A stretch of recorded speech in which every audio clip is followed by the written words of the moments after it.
네, 오늘부터 방향 전환이라는 주제를 가지고 한 몇 주간 시리즈 설교를 하도록 하겠습니다. 오늘 제목은 아버지께로 방향 전환입니다. 미국은요, 매년 1월 1일이면 로즈볼 게임을 한다고 합니다. 이 로즈볼 게임은 미국 대학 최고의 풋볼, 그러니까 미식 축구 최고의 팀을 가리는 권위 있는 자리인데요.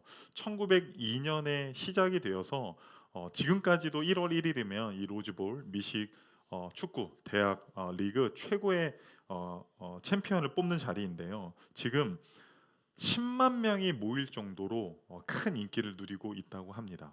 꽤 오래전인데요. 1919년 1월 1일 조지아 공대랑 캘리포니아 대학이랑 이 로즈볼 경기를 했습니다. 캘리포니아 대학의 로이 리길즈라고 하는 선수가 상대방의 펌블공, 그러니까 이제 미식축구에서는 저도 몰랐는데 펌블공이 상대방이 공격을 하다가 떨어뜨리는 공을 펌블공이라고 한대요. 그래서 상대방이 떨어뜨리는 공을 잡고 전력으로 달렸어요. 터치다운을 하기 위해서 상대편 골대 쪽으로 엄청나게 빠른 속도로 전력 질주를 하다가 거의 터치다운 하기에 이르렀는데 갑자기 한 선수가 자기에게 태클을 하는 거예요. 그런데 살펴보니까 상대편 선수가 자기에게 태클을 하는 게 아니라 일어나서 보니까 자기 팀 선수가 자기에게 태클을 한 거예요. 아니 도대체 왜 나를 태클을 한 거지? 터치다운을 할 수 있었거든요. 그때 놀라서 상황을 살펴보니까요. 자기가 상대편 골대로 뛰어간 게 아니라 자기 편 골대로 뛰어간 거예요. 무려 65야드나 미터로 따지면요 58미터를 그렇게 뛰어갔다라고 합니다.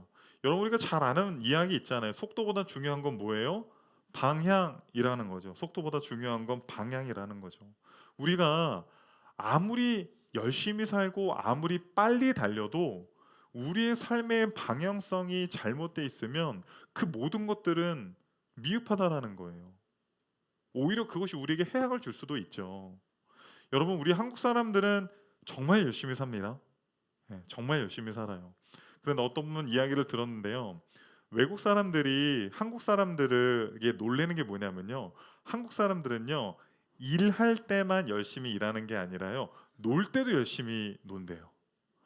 아니 왜 유럽에 와서 4시에 일어나냐는 거야. 새벽 4시에 왜 일어나냐는 거예요. 그래서요. 그 렌트카 직원이요. 마일리지를 보잖아요. 차 마일리지를 보면요. 어느 나라 사람이 이 차를 사용했는지 안다라는 거예요. 2박 3일 동안 갈 수 없는 곳을 찍고 오는 민족은 한국 사람밖에 없다라는 거예요. 여러분 다 바쁘게 사시잖아요. 제가 10년도 더 됐죠. 20대 후반에 그 유년부 사역을 했을 때 광명시에 있는 교회에서 사역을 했었거든요. 그래서 제가 갈산 초등학교라는 초등학교를 가서 지금은 토요일 날 애들 학교 안 가지만 그때는 이제 토요일 날 갔거든요. 그럼 제가 항상 토요일 날 아이들 끝날 때 기다리고 있다가 전도를 했어요. 그러면 저는 이제 유년부에서 1, 2, 3학년이 타겟이거든요. 그럼 1, 2, 3학년 아이들을 이제 전도를 하는데 제가 아직도 이 정말로 잊을 수 없는 장면이 뭐냐면요. 한 1학년인가 2학년 때는 정말 작은 아이였어요. 그래서 야 우리 교회에서 이런 행사하니까 한번 와봐. 그랬더니 그 친구가 이렇게 얘기했어요. 전도사님 저 못 가요. 그래서 왜? 그랬더니 바빠요. 바빠요. 아마 여기 뭐 10대부터 시작해서 뭐 70대 이상까지 아주 여러 연령대가 다 있지만 안 바쁘신 분, 난 놀고 먹는다. 놀고 먹어도 바빠요, 희한하게. 일을 안 해도 왜 이렇게 할 일이 많고 뭐 이렇게 많은지 다 바빠요. 안 바쁜 여러 한국 사람들 중에서 안 바쁜 사람은 아무도 없다라는 거예요. 전부 다 열심히 살고요, 열심히 놀고요, 열심히 하루를 보내고 있는데 우리 그리스도인들에게 중요한 건 무엇입니까? 우리의 삶의 방향성이 정말로 하나님이 기뻐하실 만한 그러한 방향성을 갖고 있느냐라는 것이죠. 마태복음 7장 22절에서 23절을 한번 읽어봅시다. 그날에 많은 사람이 나더러 이르되 주여 주여 우리가 주의 이름으로 선지자 노릇하며 주의 이름으로 귀신을 쫓아내며 주의 이름으로 많은 권능을 행하지 아니하였나이까 하리니 그때 내가 그들에게 밝히 말하되 내가 너희를 도무지 알지 못하니 불법을 행하는 자들아 내게서 떠나가라 하리라. 저는 이 말씀을 읽으면서 굉장히 놀랐어요. 아니요, 좀 무서웠습니다. 선지자 노릇, 하나님의 말씀을 전하고 심지어 귀신을 쫓아냈대요. 그리고 주님의 이름으로 많은 권능을 행하고 역사를 행하고 이 세상에 영향력을 끼쳤는데, 주님 앞에 가서 주님 저 이렇게 잘했습니다, 열심히 살았습니다 라고 했는데 지금 뭐라고 합니까? 너 누구냐? 너 누구냐? 나는 너를 도무지 알지 못하겠다라고 이야기를 하고 있다라는 거예요. 우리 모두 다 주님을 사랑하고 주님을 위해서 살아간다고 하지만, 여러분, 우리의 삶의 방향성이 정말 주님이 기뻐하시는 방향으로 최선을 향해서 달려가고 있는지 한번 점검해 보기를 원합니다. 우리 곧 있으면 12월이고 올 한 해가 마무리되고 또 2025년이 되면 우리 모두 다 계획이라는 걸 하잖아요. 2024년 내 삶의 방향성이 정말 하나님을 기쁘시게 하는 방향이었는가? 2025년 우리의 삶을 계획하고 매니지할 때 정말 빨리 달려가고 남들보다 목표를 빨리 이루는 것보다 느리게 가더라도, 천천히 가더라도 우리의 삶의 방향성이 정말로 주님이 기뻐하시고 주님이 인정할 만한 그런 방향성을 갖기를 원합니다. 오늘 본문에 보면 이 둘째 아들이 아버지에게 유산을 달라고 하죠. 당시 유대 사회에서는 상속법이 이렇게 되어 있습니다. 첫째 아들이요, 아버지 유산의 3분의 1을 갖습니다. 그리고 아들이 몇 명이 있든, 둘째, 셋째, 넷째, 다섯째, 여섯째 있든, 둘째부터 시작해서 나머지는요 3분의 1을 가지고 n분의 1로 나눠야 돼요. 그런데 오늘 본문을 보면 아버지의 아들은 사실은 두 명이에요. 첫째 아들과 둘째 아들이 있습니다. 그러니까 둘째 아들이 아버지에게 재산을 요구했으니까 재산을 3분의 1을 받은 것이겠죠.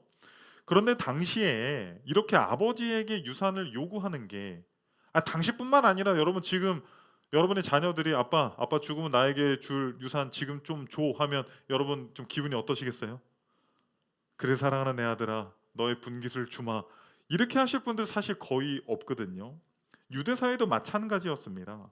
시락서라는 것을 보면 이렇게 써 있는데요. 시라크의 아들이 썼다라고 해서 시락서인데, 이 시락서는 당시 헬레니즘 문화가 만연하면서 그리스 문화가 전 세계를 제패하면서 유대인 아이들도 어느 문화의 영향력을 받았냐면요, 이 그리스 문화의 영향을 너무나도 많이 받는 거예요. 심지어 나중에는요 걔네들이요 히브리어도 잊어버려요. 그래서 실학서를 써서 율법의 주요 내용과 교훈과 지혜들을 좀 자녀들에게 또 유대인들에게 가르치는 용도였습니다. 실학서를 보면요 이 유산에 대해서 이렇게 적혀 있습니다. 읽겠습니다. 아들이나 아내에게 형제나 혹은 친구에게 당신이 살아있는 동안 당신을 좌우할 힘을 주지 말라. 그리고 당신의 물품들을 다시 돌려달라고 요구하지 않기 위해서라도 다른 사람들에게 그것을 주지 말라. 유산을 너무 일찍 분배하는 것은 당신 자신을 다른 사람들의 배려에 내맡기게 되는 일을 하는 것이다. 유산 상속 하래요 말해요? 절대 하지 말라라는 거예요. 절대 해서는 안 된다라는 거예요. 오히려 유산을 상속했을 때 당신도 위험해지고 당신의 가정 자체가 위험해질 수 있으니 죽기 전에는 절대로 유산 상속을 금지하는 것이 유대인들 사회에서 규례였다라는 것입니다. 그럼에도 불구하고 둘째 아들은요 이 모든 것을 알고 있는데, 너무나도 익숙하게 알고 있는데 둘째 아들이 아버지에게 유산을 달라고 합니다. 그거는 어떤 의미냐면, 아빠 찬스 써서 건물을 사고 아빠 찬스를 써서 스타트업을 해가지고 막 성공하고 그런 개념이 아니에요. 아버지 입장에서, 당시 어른들의 입장에서 아버지에게 유산을 달라고 하는 이 아들의 마음은 대부분 이렇게 여겨졌다라는 거예요. 아버지 빨리 죽었으면 좋겠어요. 저는 아버지가 필요 없습니다. 저는 아버지가 필요한 게 아니라 아버지의 뭐가 필요하다? 돈이 필요한 거예요. 아버지는 필요 없으니 아버지가 죽을 게 아니면 저에게 빨리 유산을 주세요. 이런 의미로 아버지에게 유산을 요구했다라는 거예요. 그런데 너무나도 놀라운 것은요, 이 아버지가요 그래 알았다 사랑하는 아들아, 너의 분기 3분의 1을 내가 유산으로 주겠다라고 그냥 딱 줘요. 그래서 이 아들이 그 유산을 받아서 이방 나라 가서 사업을 해서 엄청난 거부가 됐습니까? 아니요. 쫄딱 망했어요. 진짜요. 쫄딱 망했어요. 주머니에 동전 하나 남지 않고 완전히 망했습니다. 이 아들이 아버지를 떠나고자 했었던 그 마음의 본질이 뭘까요? 여러분 사형리라고 하는 전도책자 보시면 혹시 이런 그림을 좀 본 적 있으십니까? 왼쪽을 보면 내 인생에 이 의자에 누가 왕자를 차지하고 있어요? 내가. 그쵸? 내가 주인이에요. 내 삶의 주인은 누구다? 나다. 그런데 우측은 어떻습니까? 내 삶의 왕좌에서 나는 내려오고 예수님이 주인인 삶을 가리키고 있습니다. 이 둘째 아들, 아버지에게 유산을 받아서 떠나고자 했었던 그 아들의 마음이 왼쪽이겠어요? 오른쪽이겠어요? 당연히 왼쪽이죠.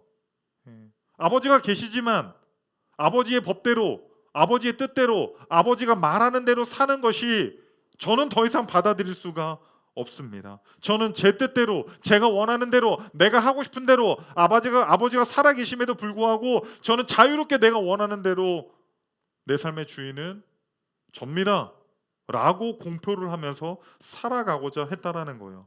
그런데 예수님께서는 아버지를 떠난 삶을 이렇게 말합니다. 요한복음 15장 5절입니다.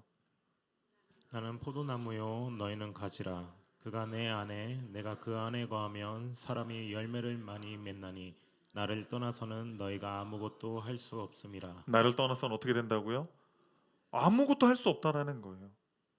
아버지를 떠나서는, 하나님 아버지를 떠나서는, 우리는 때로는 하나님 아버지를 믿으면서 성경을 믿으면서 주님의 뜻대로 살려고 했을 때 너무나도 답답한 것들이 많이 있을 수 있습니다. 교회 다니면 여러 제약들이 있어서 교회보다 다른 곳을 다니길 원하는 사람도 있어요. 아니, 교회 오는 것을 거부하는 사람들도 있습니다. 그러나 가지가 포도나무의 그 바디를 떠나는 즉시 가지의 끝은 말라 비틀어져 썩어 없어지는 것밖에 없다라는 것. 우리는 아버지를 떠나서는 아무것도 할 수 없다라는 사실을 인정해야 합니다.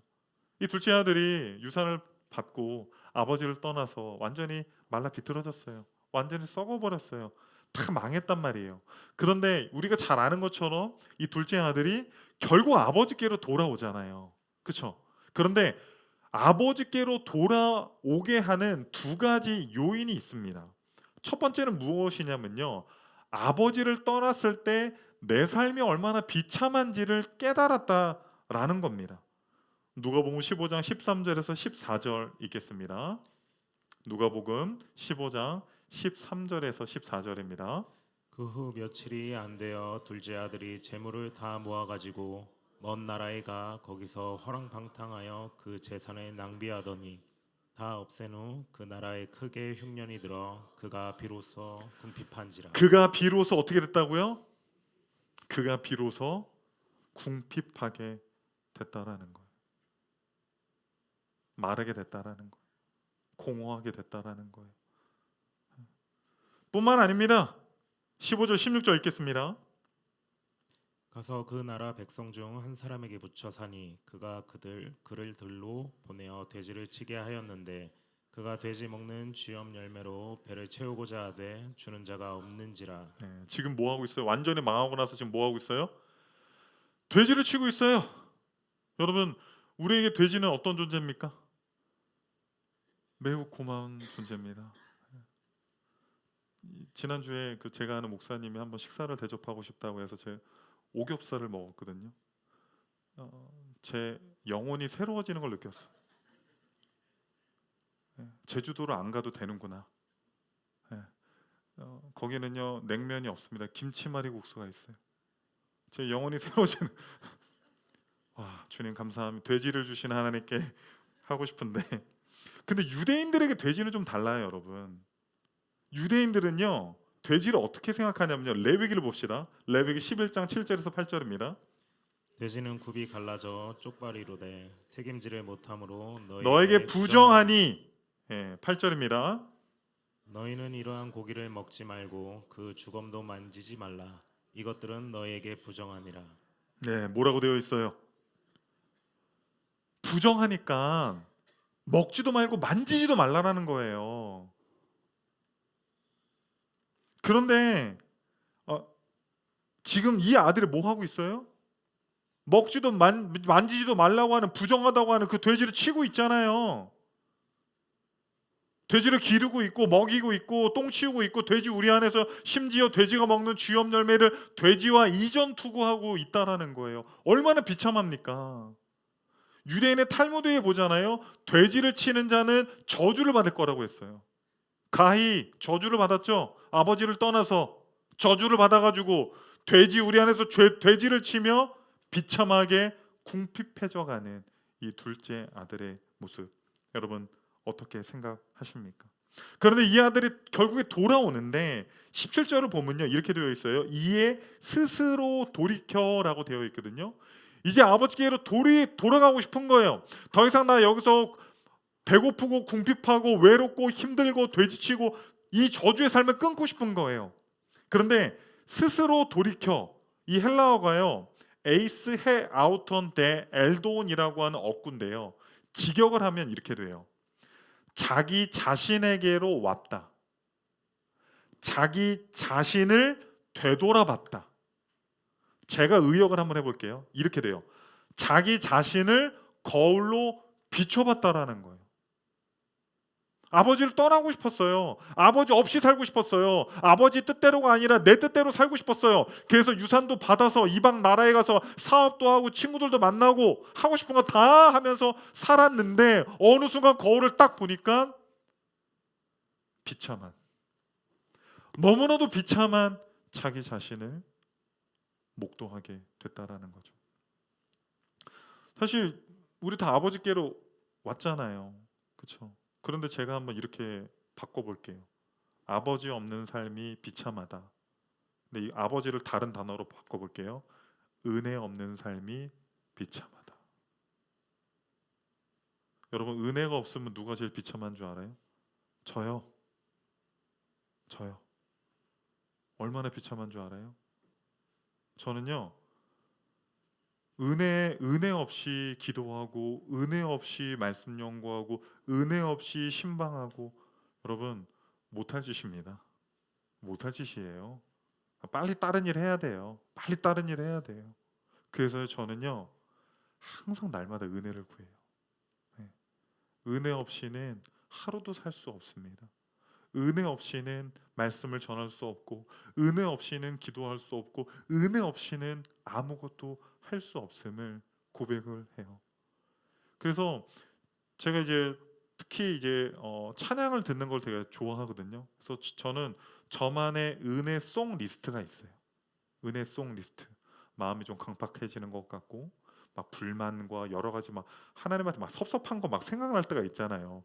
막 그러면요, 은혜송 리스트를 그냥 플레이해 놔요. 그러면서 음악을 들으면서 저도 따라 부르기도 하고 기도하면서 듣기도 하고. 은혜 없이 살 수가 없다라는 거예요. 여러분, 은혜 없는 삶, 은혜 없는 신자의 삶이 얼마나 비참한지 여러분 깨달으셔야 합니다. 두 번째는 무엇 때문에 이제 이 아들이 돌아오게 되죠? 자기 비참함을 깨닫고, 두 번째는요, 아버지가 얼마나 좋은 분인지를 깨닫고 돌아오게 된다라는 거예요. 우리 17절, 18절 한번 읽어보겠습니다. 이에 스스로 돌이켜 이르되 내 아버지에게는 양식이 풍족한 품꾼이 얼마나 많은가. 나는 여기서 줄여 죽는구나. 내가 일어나 아버지께 가서 이르기를 아버지, 내가 하늘과 아버지께 죄를 지었사오니. 네, 거기까지 하겠습니다. 내 아버지에게는 뭐가 많대요? 양식이 풍족해서 자녀들만 잘 먹고 잘 사는 게 아니라 품꾼, 헬라어로요 미스시오스라고 하는 단어예요. 이거는 일반적으로요 돈을 받고 일하는 일용직 노동자를 뜻하는 단어입니다. 그런데 70인역이라고 하는 성경을 보면, 70인역은 뭐냐면요, 이제 헬레니즘 문화권에서 자라는 이제 유대인들이요, 아이들이 히브리어를 까먹으니까 율법을 못 읽는 거예요. 그래서 헬라어로 구약 성경을 만들어서 그걸 70인역이라고 부르거든요. 거기에 이 미스시오스라고 하는 단어가요, 노예로 사용돼요. 노예로.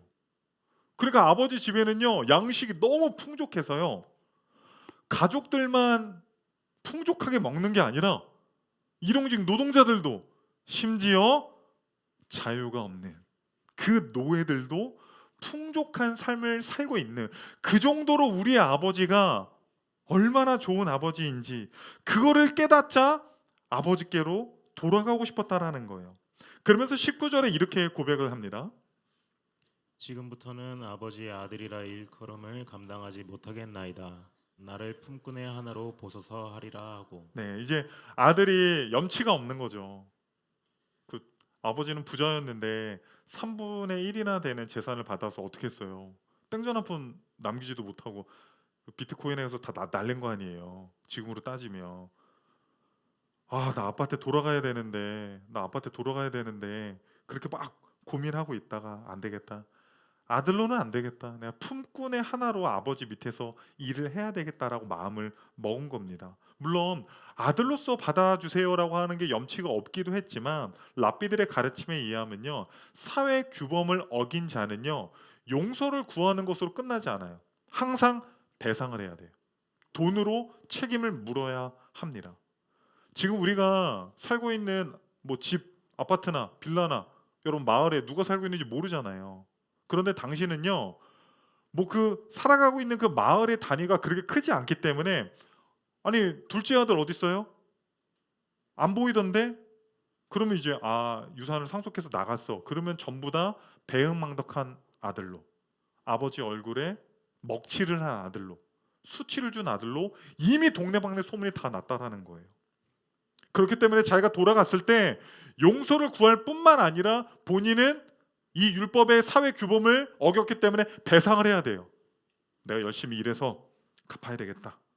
내가 아버지한테 조금이라도 이런 모습을 보여야 되겠다라고 생각을 했습니다. 그런데 이 아버지가 얼마나 좋은 아버지냐면, 이 아들이 이제 아버지한테로 이제 가고 있는데 20절을 한번 읽어봅시다. 20절. 이에 일어나서 아버지께로 돌아가니라. 아직도 거리가 먼데 아버지가 그를 보고 측은히 여겨 달려가 목을 안고 입을 맞추니. 거리가 먼데요, 아버지가 아들인 거를 알아요. 어떻게 알았을까요? 당연히 아들이니까 알았겠죠. 어쩌면 아버지는 항상 그 자리에서 아들이 돌아오기만을 기다렸기 때문에, 아침, 점심, 저녁 할 것 없이 그 아들이 돌아오기를 기다렸기 때문에 상거가 먼데도 불구하고 그 아들이 돌아오자 그 아들을 향해서 달려가서 끌어안고 입을 맞추고 막 했다라는 거예요. 그러니까 이제 아들이 자기 준비한 이야기를 막 시작을 하려고 합니다. 21절입니다. 아들이 이르되 아버지 내가 하늘과 아버지께 죄를 지었사오니 지금부터는 아버지의 아들이라 일컬음을 감당하지 못하겠나이다 하나. 이 아들도 염치가 있어요. 그래서 아버지 저 안 될 것 같아요. 제가 이제 열심히 풍금처럼 일해가지고 제가 그 배상을 막 그렇게 이야기를 하는데 아버지가 이 아들의 입을 팍 막아요. 그리고 22절부터 24절까지입니다. 아버지는 종들에게 이르되 제일 좋은 옷을 내어다가 입히고 손에 가락지를 끼우고 발에 신을 신기라. 그리고 살진 송아지를 끌어다가 잡으라. 우리가 먹고 즐기자. 이 내 아들은 죽었다가 다시 살아났으며 내가 잃었다가 다시 얻었노라 하니 그들이 즐거워하더라. 지금 어떻게 해요, 아버지가? 아버지가 어떻게 해요? 아버지가 어떻게 해요? 그럴 필요 없다라는 거예요. 가장 좋은 옷을 입혀주고요, 손에 가락지를 껴주고요, 그리고 신에 신발도 신겨주고요, 종들에게 명해서 살찐 송아지를 잡아서 오늘 마을에 파티를 벌이자고 하면서 죽었던 내 아들이 살아났다라고 뭐 묻지도 않아요. 묻지도 따지지도 않습니다. 여러분, 가장 좋은 옷은 어떤 옷이었을까요? 1번 샤넬, 2번 프라다, 명품 옷. 빨리 명품 옷을 구해가지고 보스 정장을 입혀줘라, 그게 아니라 그 집에서 가장 좋은 옷은 아버지 옷이죠. 아버지 옷을 아들에게 입혀주는 건 어떤 의미예요? 마치 왕위를 승계하듯이 이 아들의 자리를 다시금 회복시켜 줬다라는 거예요. 아들의 자리를. 너 내 아들이다. 너 그렇게 풍꾼처럼 일해가지고 네가 돈을 벌려고 하지만 나 그때까지 기다릴 수가 없어. 너는 네 힘으로 네 아들의 자리를 다시 찾으려고 하지만, 네가 배상해서 그 자리로 다시 돌아오려고 하지만 나는 기다릴 수가 없다. 네 힘으로 할 수 없다. 내가 내 옷을 입혀줄게. 내 사랑으로 너를 안아줄게. 내 사랑으로 너를 다시 회복시켜 줄게라고 이 아버지의 집에는요, 양식만 풍족한 것이 아니라 이 은혜 역시도 너무나도 넘쳤다라는 것입니다. 사랑하는 성도님들, 이 아들이 아버지께로 돌아올 수 있었던 결정적인 이유는 자신의 비참함을 보기는 했으나, 아버지를 딱 생각했을 때 아버지가 폭군이야. 그러면 안 되겠죠. 그런데 아버지께로 돌아갈 수 있는 결정적인 이유는 아버지는 너무나 좋으신 분, 아버지는 너무나도 사랑이 많으신 분이었기 때문입니다. 여러분의 아버지는 어떤 분이에요? 여러분의 하나님 아버지는 어떤 분입니까?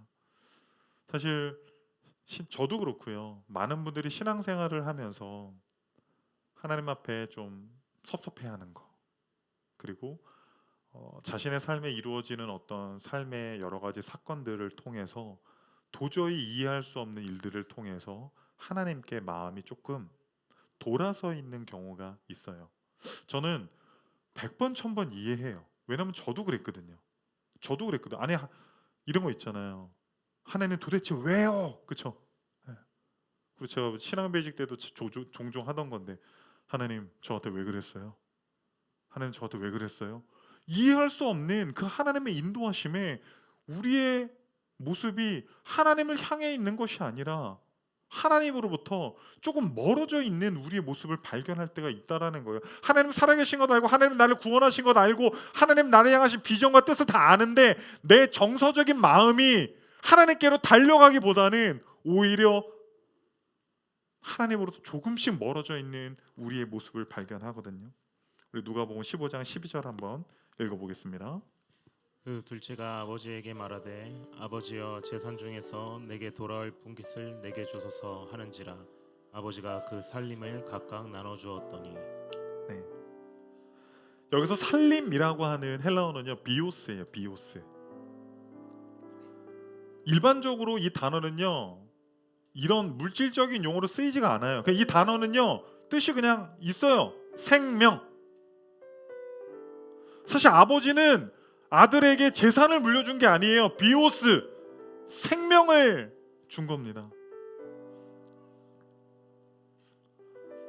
우리 모두 다 하나님은 살아계신 것 알고, 우리 모두 다 하나님의 나를 위해서 십자가에 돌아가신 것 알고, 우리 모두 다 구원받은 거 다 알아요. 그런데 우리의 마음의 방향이 왜 하나님께로 가지 못하고 왜 자꾸 다른 쪽으로 가고 있느냐? 사실 우리는 조금 섭섭한 게 있어요. 조금 꼬인 게 있어요. 하나님이 나에게 왜 이런 일들을 행하셨는지, 왜 이런 부모님 밑에 태어나게 하셨는지, 왜 그렇게 인도하셨는지 우리가 이해할 수 없는 그 하나님의 어떠한 사건들이 있다라는 거예요. 네, 저도 우리 성도님들의 이야기를 들으면요, 솔직히 이해가 가요. 인간적으로 이해가 가요. 인간적으로 감사할 게 없고, 인간적으로 정말로 하나님에 대한 마음, 감사와 사랑과 어떤 그런 마음들이, 하나님을 좋아하는 그런 마음들이 회복되기가 어려운 분들, 저 인간적으로 좀 이해가 갑니다. 그런데요, 제가 조금 위로를 빼고 좀 말씀을 드릴게요. 하나님은 우리에게 빚진 게 없어요. 여러분, 하나님은 저와 여러분에게 빚진 게 없어요. 왜 하나님이 여러분에게 빚졌어요? 왜 그것들을 다 해줘야 돼요?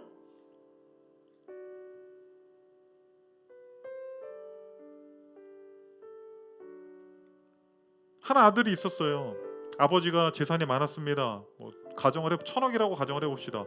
그래서 아버지가 나한테 재산을 좀 물려주겠지. 근데 아버지가 1,000억을 다 사회 환원을 했어. 그게 마음에 걸렸어요. 아버지는 나를 사랑하지 않아. 나에 대한 마음이 1도 없어. 화가 났습니다. 그래서 이 아들이 열심히 놀고 열심히 살다가 가난 판정을 받았어요. 그래 다행히도 이식을 하면 살 수 있대요. 기증자가 나타나서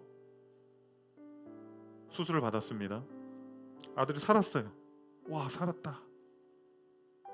근데 기증자는 죽었어요. 알고 보니까 자기 아버지였어요.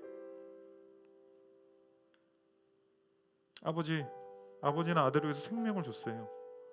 그런데 그 죽은 아버지 장례식장에서 아버지를 붙들고 왜 나한테 1,000억에서 왜 나한테 유산을 물려주지 않아서, 여러분 그럴 아들이 한 명이라도 있겠습니까?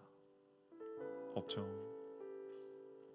사랑하는 성도님들, 우리 성도님들의 삶에 풀리지 않는 그 고난과 어려움과 궁핍함을 볼 때 저도 인간적으로는 이해합니다. 네. 아, 저래서 저러시는구나. 기다려야지. 아, 저럴 수 있지. 사람이니까 저런 상황에서는 저런 마음이 들 수 있지. 저렇게 할 수 있지.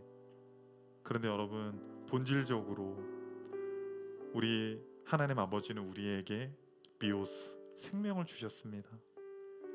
우리를 너무나도 사랑하셔서 우리를 그냥 두면 죄 가운데 죽을 수밖에 없어서 인간이 되셔서 십자가에 고통당하셔서 그 하늘 영광을 다 버리고 이 땅에 오셔서 우리를 위해서 십자가를 지셨습니다.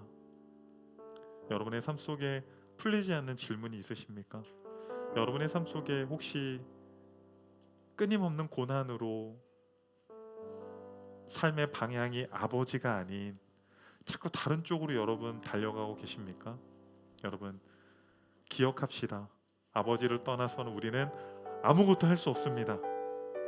그리고 우리가 아버지께로 돌아가야 하는 결정적인 이유는 그 아버지는 너무나도 좋으신 아버지, 우리를 위해서 생명을 주시는 너무나도 좋으신 아버지이시기 때문입니다. 우리 옆 사람에게 이렇게 고백합시다. 아버지께로 돌아갑시다. 한 번 더 합시다. 아버지는 너무나도 좋으신 분입니다. 그 좋으신 아버지 하나님 앞에 우리 영광의 박수 올려드립시다.